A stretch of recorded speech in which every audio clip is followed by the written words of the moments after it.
नमस्कार। बहुत स्वागत है आपका उस कार्यक्रम में जिसका नाम है हे प्रभु आनंद दाता। और इसके एक और नए एपिसोड में, यानी ये कार्यक्रम आप पहली बार देख रहे हैं, इसमें आपका स्वागत है। और भिंड से गीता परमार जी हैं, वरिष्ठ नागरिक हैं। उन्होंने एक बड़ा ही मन को छूने वाला एक संदेश भेजकर हमसे, विद्वान वक्ता जो हमारे साथ इस कार्यक्रम में रहते हैं, हमारे डॉक्टर साहब सुरेंद्र बिहारी गोस्वामी जी, उनके सामने उन्होंने कहा है कि शरद जी आप इसको रखिए और मुझे बताइए।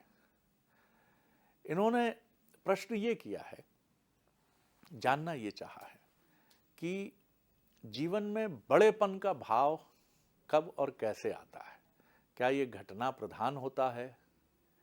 ईश्वर ना करे लेकिन वो क्षण तो आता है कि पिता का या माता का साया हटता है और एक क्षण में एक खिलंदड़ा सा किशोर या युवक महसूस करता है कि दोनों छोटे भाई बहनों को पढ़ाना है, आगे बढ़ाना है, और अचानक वो मुस्कुराने वाला, पतंग उड़ाने वाला 15-16 साल का किशोर किसी चाय की दुकान में या अपने ताऊ से या अपने रिश्तेदारों से कहता मेरी कहीं नौकरी लग सकती है, गुड़िया को पढ़ाना है, मैं तो पढ़ाई बीच में रोक दूंगा। तो ये बड़ापन घटना प्रधान होता है या व्यक्ति अनुभवों से सीख कर बड़ा होता है? और कई लोग, इन्होंने ये भी कहा कि मैंने अपने कुटुंब में देखा है कि वो बड़े ही नहीं हो पाए, हर दृष्टि से बड़े नहीं हो पाए, और जहाँ थे वहीं अटक कर रह गए। जिस जिद में थे उसी जिद में अटके हैं, जिस गुस्से में थे उसी गुस्से में अटके हैं, जिस अतृप्ति में अटके थे उसी अतृप्ति में अटके हैं। तो बड़े होने का इनका बड़ा वृहद अर्थ है। बड़े होने का इनका मतलब है कि एक ऐसा बड़ापन जो बरगद की छाया की तरह सबको शीतलता दे। और हर परिवार में ईश्वर, इनका यह भी कहना है कि मैंने ये भी देखा कि हर परिवार में ईश्वर एक ऐसा बरगद अवश्य देता है, और ये बरगद अपनी सारी इच्छाओं को न्यौछावर कर देता है अपने परिवार के लिए, कहीं वृद्ध माता पिता की अपेक्षाओं के लिए, कहीं छोटे भाई बहनों की खुशी के लिए। और ये अपनी चीजें छोड़कर ये हमेशा दूसरों के बारे में ही बात करता है। तो ये बड़ापन आता किस पॉइंट ऑफ टाइम से है? क्या कुछ लोगों के भीतर ये नैसर्गिक होता है या ये घटना प्रधान होता है? मूल रूप से इन्होंने ये जानना चाहा। तो चलिए गीता जी, बहुत सुंदर आपकी व्याख्या है, इसको हम लेकर चलते हैं हमारे विद्वान वक्ता, भगवत गीता के अध्येता, मानस मर्मज्ञ प्रोफेसर डॉक्टर सुरेंद्र बिहारी गोस्वामी जी के समक्ष। प्रणाम कर रहा हूँ डॉक्टर साहब जी। आज आपके प्रश्न में जो लौकिक व्याख्या आप कर रहे थे जी, जो भी इन बहन जी ने प्रश्न किया जी, है जी। इनका ध्यान लौकिक होगा निश्चित रूप से, लेकिन इसका पारलौकिक अर्थ देखकर मैं आनंद में हिलोरे ले रहा था। मुझे इतना आनंद आ रहा था और आपको सुनते सुनते मैं किसी एक ऐसे परिवार में पहुंच गया जिस परिवार में, चूंकि हम आध्यात्म की यात्रा में रहते हैं, जिस परिवार में सब बड़े थे लेकिन गिनती में बड़े छोटे करना पड़ रहा था। बड़े होने का सबसे मूल सूत्र जो होता है वो त्याग से शुरू होता है। ध्यान रखिएगा, त्याग का बड़े होने में बड़ा महत्व है। फिर त्याग के साथ दूसरा तथ्य बड़े होने के लिए शुरू होता है तपस्या। एक त्याग है, एक तपस्या है। तपस्या में तप जुड़ा हुआ है जी, ध्यान रखिएगा। फिर उसके बाद उसको बहुत सारी चीज़ों का तिरस्कार करना पड़ता है, अपने से तिरस्कृत करना पड़ता है ऐसी चीज़ों को। तो जब तीन चीज़ें वो आत्मसात कर लेता है तो फिर वो बड़ा हो जाता है।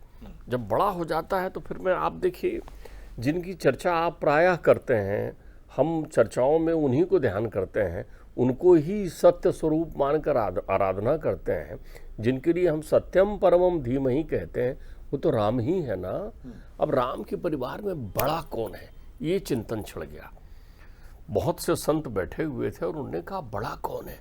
लौकिक रूप से तो राम बड़े हैं ना, राम के बाद भरत का स्थान है ना, फिर लक्ष्मण है ना, फिर शत्रुघ्न है ना, ये चार बड़े हैं वहाँ पर क्रमशः देखें।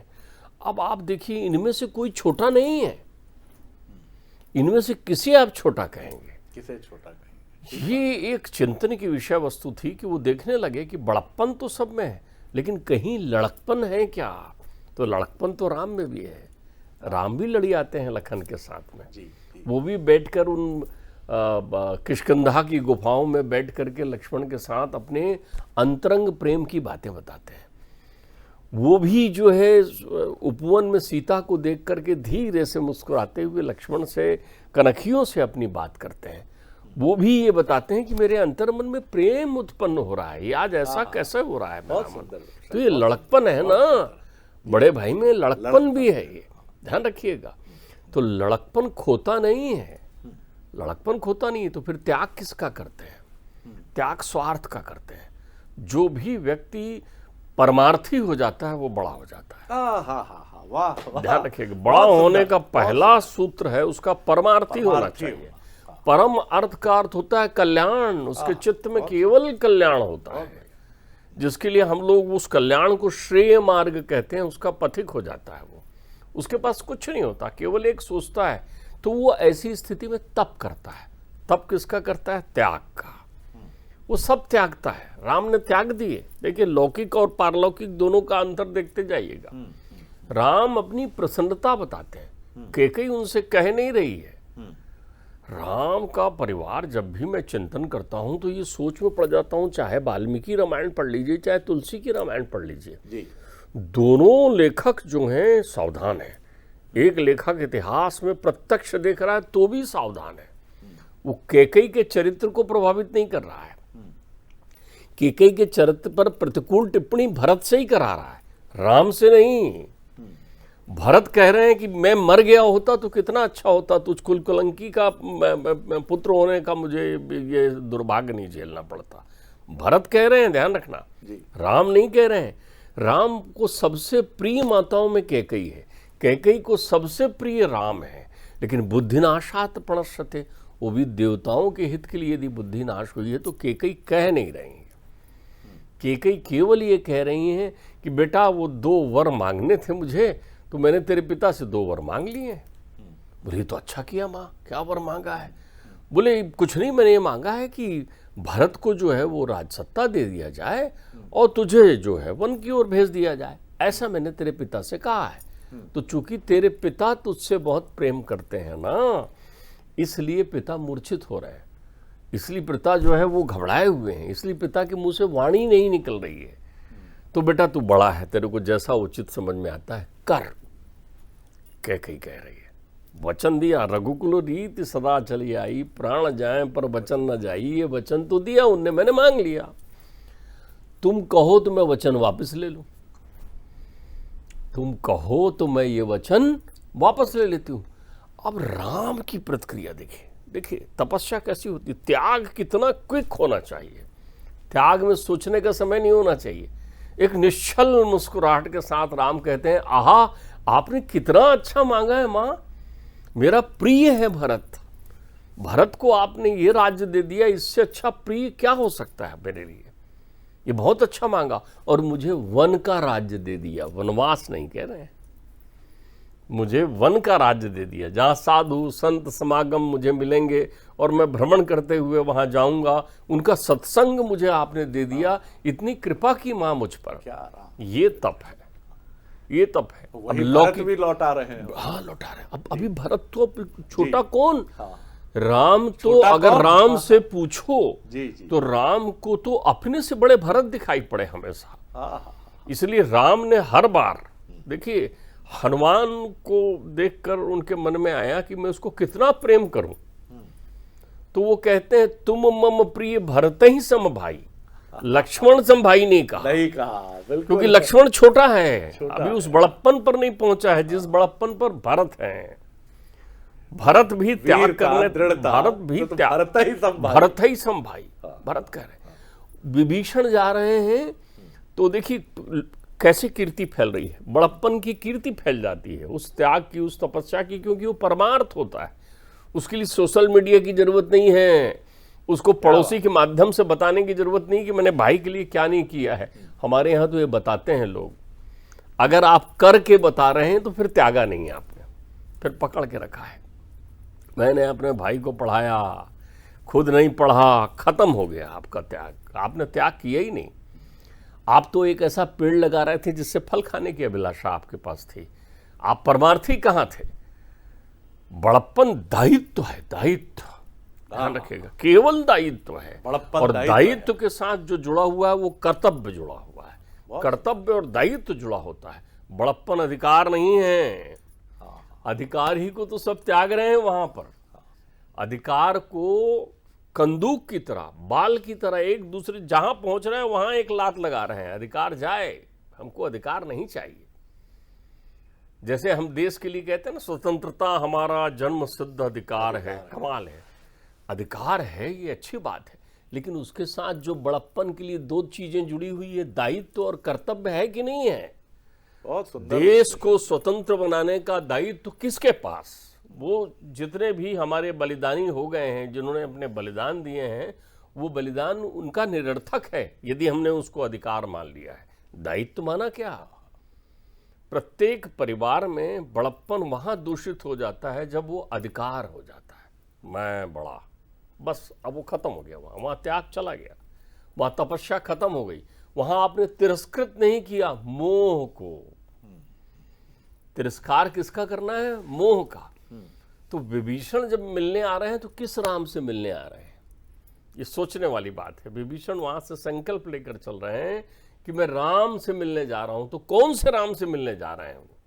कितना सुंदर बाबा तुलसी ने बड़प्पन को कैसे आगे रखा। भरत बड़े हैं राम से बड़प्पन में। वो कह रहे हैं जिन पायन के पादुकनी और भरत रहे मन लाए, और ते पद आज बिलोकहूं इन नयनन अब जाए। मैं उन चरणों को देखने जा रहा हूं जिसकी चरण पादिका की पूजा कर रहे हैं भरत वहां बैठ करके। तो यहां श्रेष्ठ कौन है? भरत। भरत, वाह। वो उन चरणारविंदों को देखने जा रहे हैं जिसकी पूजा भरत करते हैं। जी जी ध्यान रखिएगा। जी। गंगा से पार हो रहे हैं, पार हो रहे हैं गंगा से। मैया जा रही है, प्रभु जा रहे हैं, लखन जा रहे हैं, तो मैया पूजा कर रही है। मैया पूजा कर रही है गंगा की। लौट कर आऊंगी माँ, गंगा आशीर्वाद दे रही है, प्रत्यक्ष नहीं हो रही है। राम जा रहे हैं, प्रणाम कर रहे हैं, मैया कह रहे हैं आप तो कृतार्थ करने आए हैं धरती को। अंतर्मन से वाणी चल रही है। लक्ष्मण जा रहे हैं, कितना अच्छा भाई, ये सेवा में पहुंच रहा है। लेकिन जब भरत निकल रहे हैं तो मैया प्रकट हो गई, भरत के सामने प्रकट हो गई और कहते हैं भरत निकल रहा है यहां से। भरत, बड़प्पन देखिए भरत का, छोटा है लेकिन पन तो सीखा है ना भाई से, राम का भाई है वो भरत। तो जब भरत निकल रहे हैं तो मैया प्रकट हो गई, बोल रहे हैं ऐसा मत जाओ, कुछ मांग के जाओ, कुछ मांग लो मुझसे। लोग यहां मुझसे मुक्ति मांगने आते हैं, तुम कुछ मांग लो। तो भरत कहते हैं धर्म न आरथ न काम रुचि, और नहीं चाहो निर्वाण। मां भ्रम में मत रहो, ना मुझे धर्म चाहिए, ना अर्थ चाहिए, ना काम चाहिए, ना मुक्ति नहीं चाहिए, कुछ नहीं चाहिए। मां आपसे देना ही चाहते हो तो जन्म जन्म रति राम पद और न कछु वरदान। यही वरदान दो कि मेरी जन्म जन्मांतर तक मेरा मन जो है राम के चरणों में लगा रहे। मैया ने दिया ना, तो चरण पादुका लेकर ही आए ना कि ले इसको रख। उन्होंने उनसे मांगा था कि मुझे वो पादुका दे दें, क्योंकि वो जानते थे रघुकुल रीति सदा चली आई, भाई मानेंगे नहीं, जाएंगे। तो बड़प्पन में यहां अब लक्ष्मण की स्थिति ऐसी है कि वो बिल्कुल अपने भाई, 14 बरस सोए नहीं लक्ष्मण। मेघनाथ का वध वही कर सकता था, मेघनाथ को वरदान था, जो 14 वर्ष जितेंद्री रहा हो और जिसने नींद ना ली हो। माया तम है ना, तो जिसने माया को देखा हो, तम को उस घोर घने अंधेरी रात्रि में बैठकर साधना कर रहे हैं कि न जाने मेरे भाई किस पल मुझसे कोई चीज आवाज लगा दे। धनुष बाण लिए हुए खड़े, सोते नहीं थे वे। कोई प्रसंग नहीं है कि लक्ष्मण सोए, 14 बरस नहीं सोए। तब मारा है मेघनाथ को उन्होंने। मेघनाथ जितेंद्री थे, इंद्रजीत थे, वो इंद्रियों को जीत लेने वाले थे मेघनाथ। मेघनाथ शेषनाग के दमान थे, उनकी पुत्री से विवाह हुआ है, उनकी सती हुई महासती मेघनाथ के साथ में सुलोचना। तो वो उनके अगर शेष अवतार में देखें, पौराणिक प्रक्रिया में चले जाएं तो पिता है लक्ष्मण आए शेषशाही। तो न वहां सोते हैं, जब नारायण सोते हैं तब भी शेष जागते हैं, तो यहां कैसे सो सकते हैं जब परमात्मा जग रहे हैं? ये लक्ष्मण है। आप देखिए एक पल नहीं सो रहे, भाई के लिए सामने खड़े हैं। जब भी कुछ आता है तो सामने आ जाते हैं, सामने मैं जाऊंगा युद्ध करने, मैं देखूंगा इधर, हर प्रक्रिया में सामने। और तो और दुख में भी सामने, सुख में भी सामने।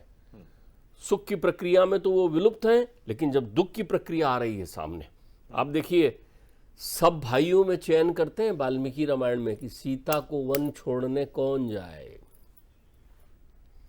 सीता को वन में छोड़ने के लिए कौन जाए। तो वो चयन लक्ष्मण का ही करते हैं, क्योंकि भरत नहीं जाएंगे, शत्रुघ्न नहीं जाएंगे, वो नहीं जाएंगे माता को छोड़ने के लिए, उन्हें मालूम है, इसलिए वो ऐसा आदेश नहीं देते जिसकी मनाही हो जाए। लेकिन लक्ष्मण तो सुनेंगे और जाएंगे, भैया ने कहा है तो करना है। परमार्थ का अटल प्रकाश इतना गहरा हो जाता है उस घर में, जहां सब लोग यंत्रवत बंधे हुए उस प्रकाश के नीचे शीतल छांव की अनुभूति करते हैं। वो होता है बड़प्पन। डॉक्टर साहब क्या बात है। वट वृक्ष की तरफ फैला हुआ वो परमार्थ घर में स्पंदन करता है, वहां कोई उंगली नहीं उठाता, वहां कोई भेद नहीं देता, कोई भेद नहीं देखता, अद्वैत होता है वो बड़प्पन। अब तो परिवार छोटे रह गए हैं साहब, 2-1 लोग होते हैं घर में। मैं उस बड़प्पन की प्रक्रिया कर रहा हूं जिस परिवार में कितने लोग थे। कृष्ण के परिवार में तो कृष्ण की 16,108 रानियां थी ना, तब भी तो सच्चाए रहते थे बलदाऊ जी के सामने। बलदाऊ जी जब सामने आते थे तो कृष्ण जी बिल्कुल सच्चाए हुए लज्जावान किशोर बन जाते थे। रुक्मणी का हरण करने गए हैं, रुक्मणी को लेने गए हैं रथ में, तो बलदाऊ जी को बताया नहीं, खबर नहीं की, चुपचाप गए, भैया को मालूम ना चले। लेकिन वो भी तो बड़े भैया हैं, तो वो पूछते हैं दिख नहीं रहा है कन्हैया, कहाँ गया है वो? तो वो कहते हैं वो वहाँ गए, अपने विदर्भ देश गए, सुनने में आया वहाँ कुछ स्वयंवर है, वहाँ गए। बड़ा हो गया है, अकेला गया है? बोले हाँ, ऐसा थोड़ी है। वो अपने साथ चतुरंगनी सेना लेकर पीछे से पहुँचते हैं, और जब भाई वहाँ रुक्मणी मंगल करते हैं, मंदिर से मैया रुक्मणी को लेते हैं, तो सामने पाते हैं विशाल सेना के साथ बलदाऊ जी, जो सारे लोगों को, राजाओं को रोककर पराजित करते हैं। ये बलदाऊ जी है। एक प्रसंग नहीं है प्रतिलोमता का। वहाँ जहाँ बड़प्पन होता है वहाँ देवरानी जेठानी बहनों की तरह रहते हैं, ठीक है, माँ बेटी की तरह रहते हैं, बड़ा भाई पिता की तरह होता है, ध्यान रख लेना। एक पिता से उसके बहिरंग आचरण में आप देख सकते हैं कि बड़ा बेटे को ज़्यादा लाड़ कर रहे हैं, छोटे बेटे को, लेकिन कभी पिता के अंतर्मन में जाके तो पूछो, वो कमजोर के प्रति अपनी ध्यान धारणा रखेगा, जो कमजोर है उसको देखेगा, उसको जा करके। एक पिता होता है, तो बड़ा भाई पिता की तरह होता है। तो आप देखिए, अब राम का बड़प्पन देखिए। लक्ष्मण को मूर्छा लगी, शक्ति किया है, शक्ति का प्रहार किया है मेघनाथ ने, लक्ष्मण पड़े धराशायी, राम के पास लाते हैं, बेहाल हो जाते हैं राम। वो कहते हैं उठ भाई उठ, मुझे सीता नहीं चाहिए, मुझे सीता नहीं चाहिए, मुझे राज्य भी नहीं चाहिए अयोध्या का, मुझे त्रिलोक का कोई सुख नहीं चाहिए, तू उठ जा भाई, मुझे केवल तुम चाहिए, तुम। सुत बितनार कुटुंब परिवारा, और मिलई जाई सब 12 और उठाओ तात बोलो कछु बाता, और फिर ना मिले सहोदर भ्राता। कहाँ खोए हुए इस बड़प्पन को स्मृत कर, तिरस्कृत कर रहे हैं संसार को, त्रिलोक को छोड़ रहे हैं।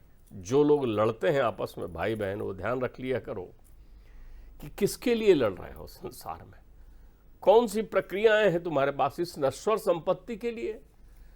भाई बहन, भाई भाइयों के बीच कोई मान सम्मान नहीं होता, एक ही मान होता है कुल का। देखो तो कैसे महतारी ने बर्तन मांझ कर पाला। देखो आदमी कब बड़प्पन आ जाता है, अध्यात्म का बड़प्पन देखिए। सेवा कर रही है महतारी, साधु संतों के यहाँ रसोई बना रही है, बर्तन मांझ रही है, सेवा कर रही है, वैधव्य योग को प्राप्त हो गई है, अकेला लड़का है, अकेला।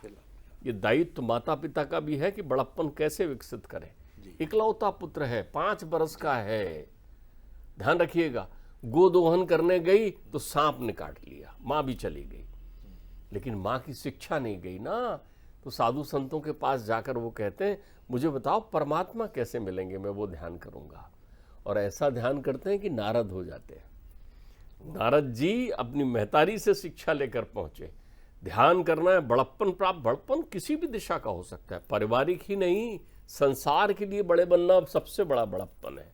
और संसार के लिए तब आप बड़े हो जाते हो जब सब स्वार्थ छोड़कर संसार के लोग, सर्वभूत हितरता, उनकी सेवा में लग जाते हो। तो क्या तुम लगे वहां, उस सेवा में रहे तुम वहां?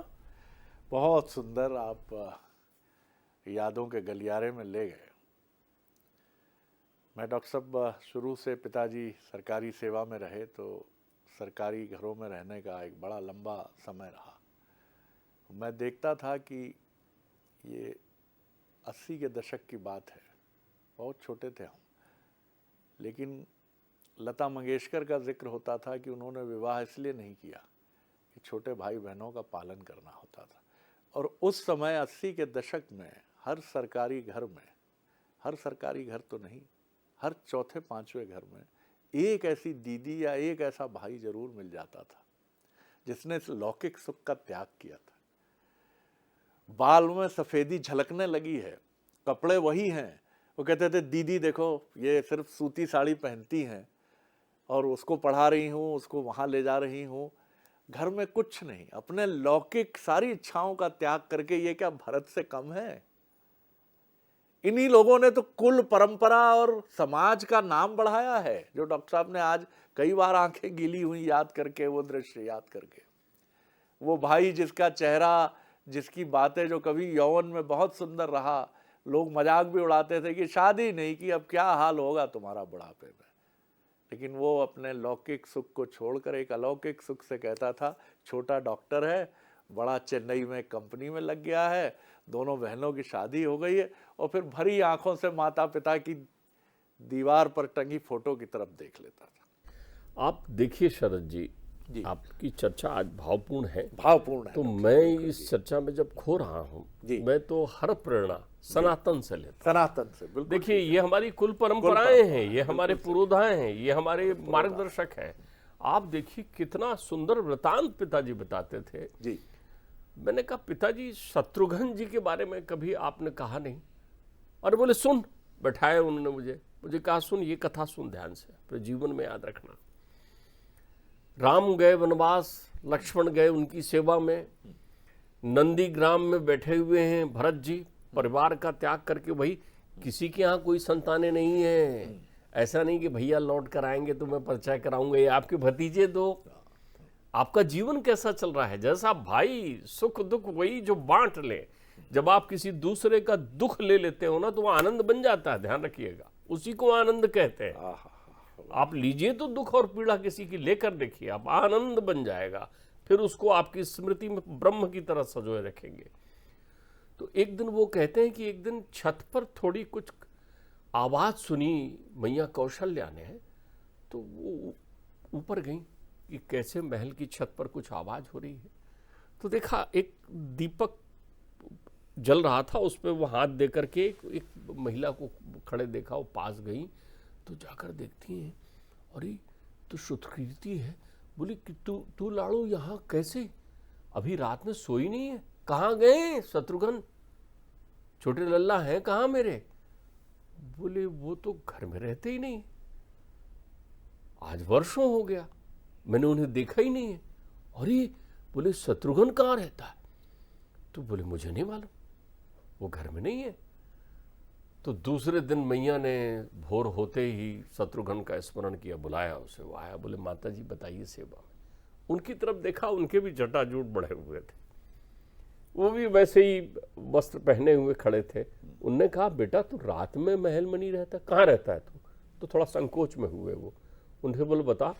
बोले मेरे बड़े भाई घर से दूर उस नंद गांव में भूमि में गड्ढा करके सोते हैं, तो मैं कैसे पलंग में सो सकता हूँ? तो मैं उनसे हटकर कुछ दूर पर कुछ गांव, एक गांव का नाम लिया उन्होंने, वहां पर मैंने भी एक गड्ढा खोद रखा है, माँ मैं वहीं सोता हूँ रात में। दिन में अपनी प्रजा के कार्यों का, दायित्वों का, भैया के आदेश का पालन करता हूँ, रात्रि विश्राम के लिए वहां जाता हूँ, महल में प्रवेश नहीं करता। क्यों? भैया आएंगे तब उनके साथ प्रवेश करूंगा। ये जो अपनत्व है, बड़प्पन तब सफल है जब आपके परिवार में सारे लोग बड़े हो जाएं, तभी बड़प्पन सफल होता है। नमन डॉक्टर साहब। जब तक के बड़प्पन का वो अर्थ नहीं, अगर स्वार्थी लंपट लोग तैयार हो गए आपके परिवार में, तो आप उनको दोष मत दीजिए, आपकी व्यवस्था में कमी रह गई। एक ही बात पे अटक गया कि दुख को ऐसा आत्मसात करोगे ना तो आनंद हो जाएगा। भगत सिंह फांसी के फंदे को जब चूमते होंगे और कहते होंगे कि मेरी शादी तो इससे हुई है, मृत्यु से। तो वो दुख कहाँ है वहां? वो तो आनंद है, आनंद बन गया, वो तो आनंद बन गया। और राम के परिवार में, प्रभु श्री राम के परिवार में हर व्यक्ति ने अपना आनंद ढूंढ लिया। 14 बरस कोई कम समय होता है? एक दिन नहीं बीतता संकट का, पीड़ा का, लेकिन 14 बरस तप कर रहा है राम का परिवार, प्रभु श्री राम का परिवार।